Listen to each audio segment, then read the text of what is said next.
Bishop makan Bishop E7, Queen makan Bishop E7 dan seterusnya Bishop ke F1. Satu gerakan yang bagus kat sini yang sangat menarik sebab ini membuka laluan serangan rook ke atas king hitam.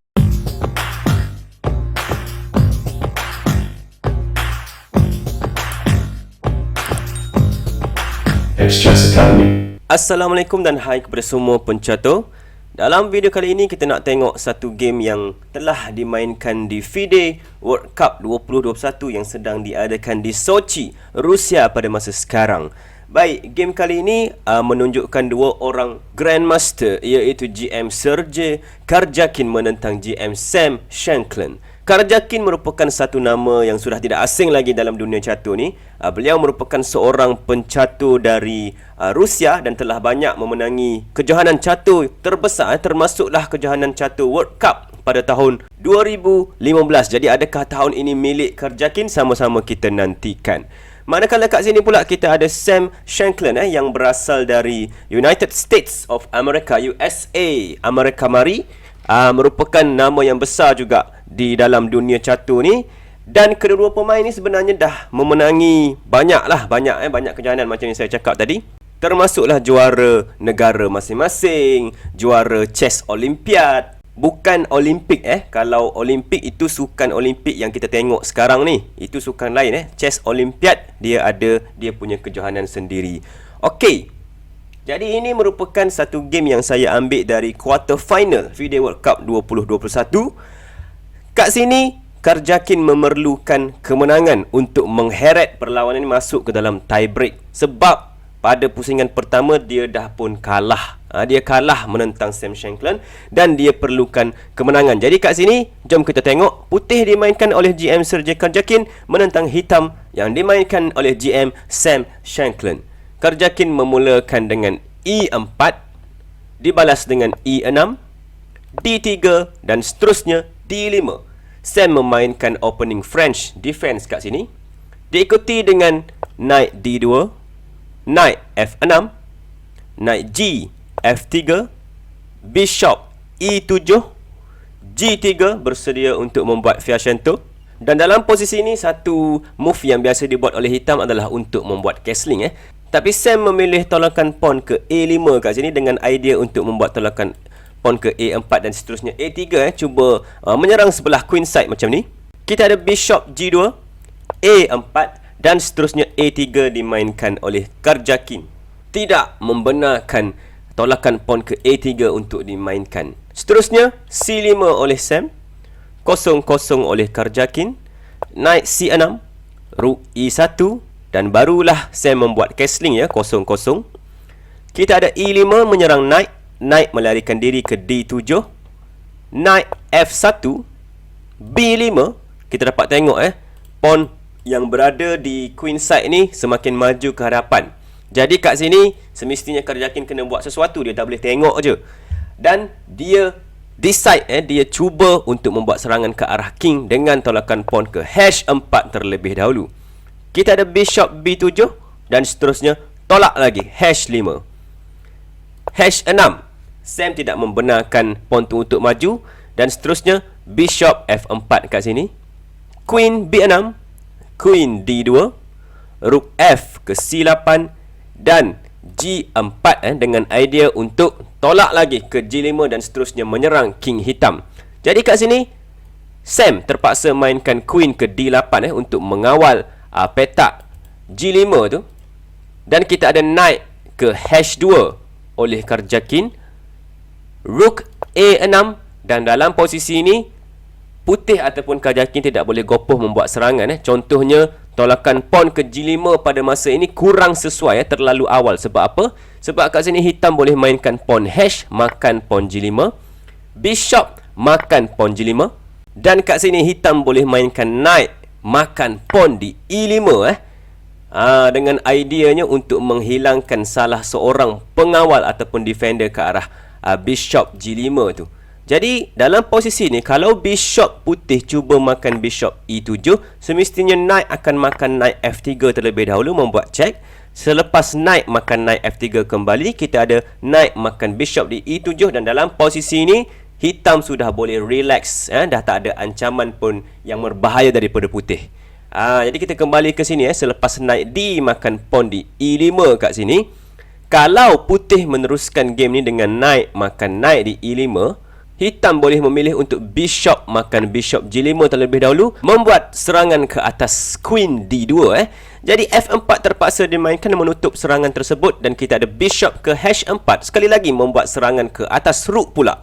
Rook lari ke F1 dan barulah knight makan knight E5 dimainkan, diikuti dengan pawn F makan knight di E5, dan kita dapat tengok king putih pula yang berada dalam bahaya kat sini. Sebab itulah selepas gerakan rook ke A6 kat sini, kerja king tidak boleh gopoh. Dia mainkan king ke H1 terlebih dahulu. Kita ada B4 dan seterusnya rook ke G1. Kita nampak kat sini putih dan hitam kedua-dua pemain cuba untuk membuat serangan di kedua belah sayap ya. Kat sini semestinya hitam boleh mainkan pawn B makan pawn A3, diikuti dengan pawn B makan pawn A3 dan seterusnya rook ke B6. Mungkin cuba untuk membuat sesuatu di file B kat situ. Namun kat sini Sam tak memilih untuk buat macam tu. Dia gerakkan knight-nya ke F8. Oleh sebab itu kita ada pawn A makan pawn B4, diikuti dengan pawn makan pawn B4 dan D4 dimainkan menutup ruang di petak tengah kat situ. Seterusnya knight A5 dengan idea nak datang ke C4, satu petak yang bagus untuk knight. Tapi kerja king tak kisah, dia cuba untuk buat serangan yang cepat ke arah king hitam dengan tolakan pawn ke G5. Kita ada knight C4 menyerang queen, queen lari ke C1 dan barulah hitam pawn hash makan pawn G5, diikuti dengan bishop makan pawn G5 dan B3 oleh Sam. Kita ada bishop makan bishop E7, queen makan bishop E7 dan seterusnya bishop ke F1. Satu gerakan yang bagus kat sini yang sangat menarik sebab ini membuka laluan serangan rook ke atas king hitam kat situ. Dalam posisi ini Sam mainkan tolakan pawn ke A3, cuba untuk membuat sesuatu di sebelah queen side. Nampak sangat menakutkan sebab kat sini ada ancaman pawn A makan pawn B2 dan seterusnya membuat fork ke arah queen dan juga rook.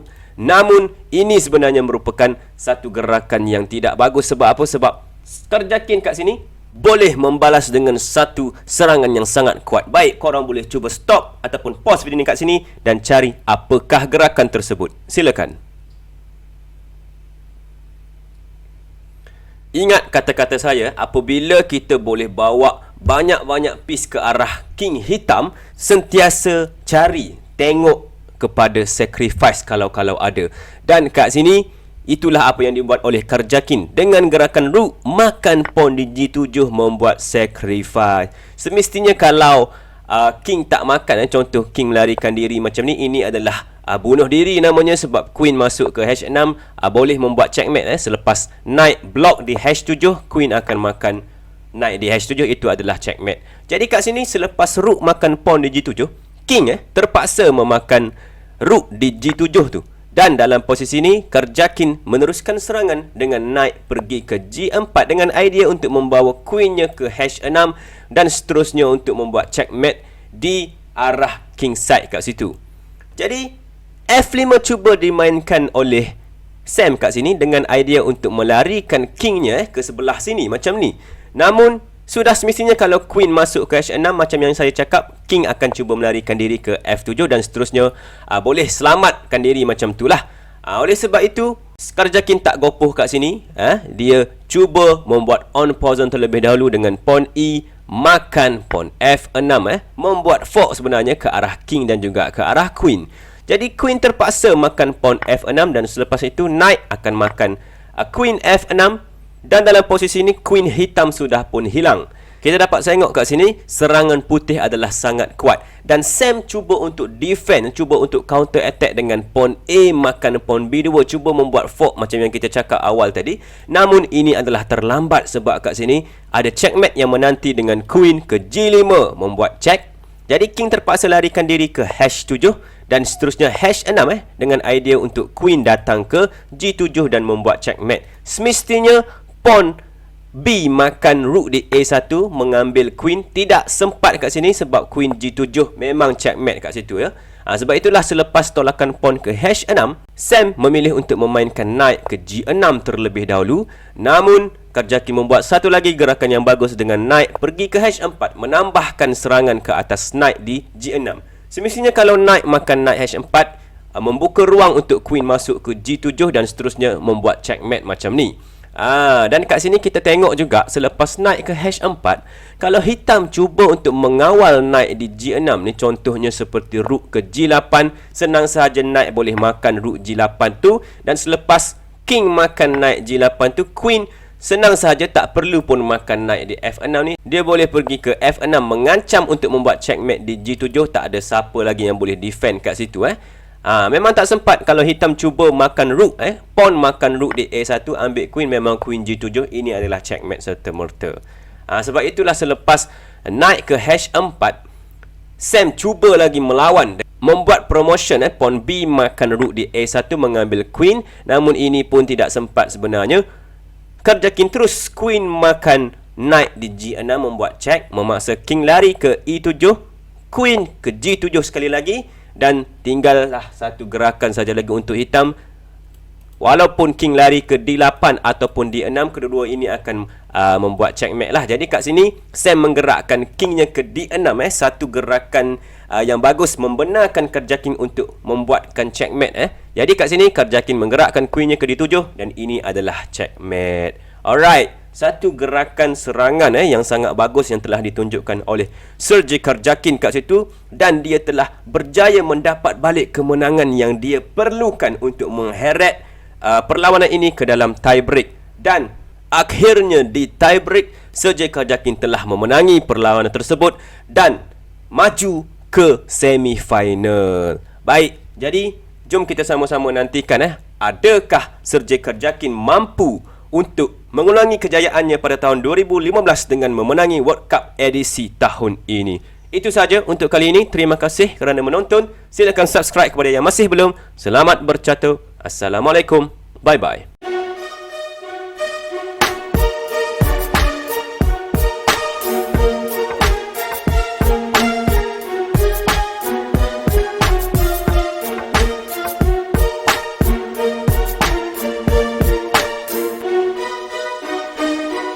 Express Academy.